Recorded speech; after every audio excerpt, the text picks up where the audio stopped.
So you've probably heard about kanji readings like onyomi and kunyomi. Here's some other terms that can not really help you at all, but maybe expand your knowledge of how kanji work. So ateji is the most common variant reading of kanji that you've probably heard of, and to be specific, that refers to when kanji are used only for their sound, so to spell out words. Sometimes things get a little tricky with people picking kanji that have the sound they want but also imply some meaning, but that's still ateji. And indeed, this practice goes back to the manyoshu, which is primarily written using kanji for their sounds.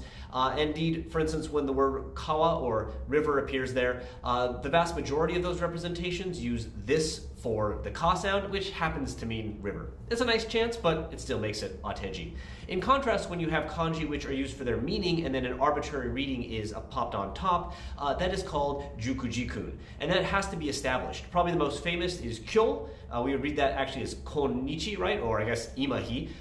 There is no u sound in either of those characters, but there are a lot that exist, and some of them even involve more kanji than there are hiragana. For instance, the jukujikun for kera, or woodpecker, looks like this, and arguably one of those kanji is producing no sound at all.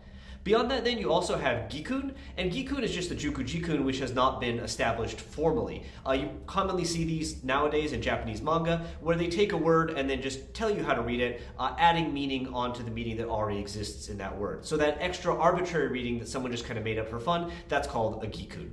Then you also have words to refer to specific combinations of on and kunyomi together.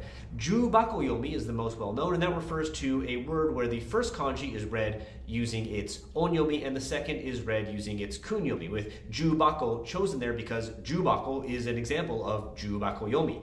Jubakoyomi is sometimes used for any word that has this kind of mixed combination, but if you want to get really specific and really annoy people, you can say that's not jubakoyomi. That's actually a yutoyomi when the first word has the kun reading and the second word has the on reading. Now, these are not terms that I'd say most average Japanese people know or care about, so don't be surprised if you get blank stares when using them. But if these ever help you win, say, an obscure Japanese trivia contest, if there's a cash prize at the end, you owe me a drink, perhaps from a yuto.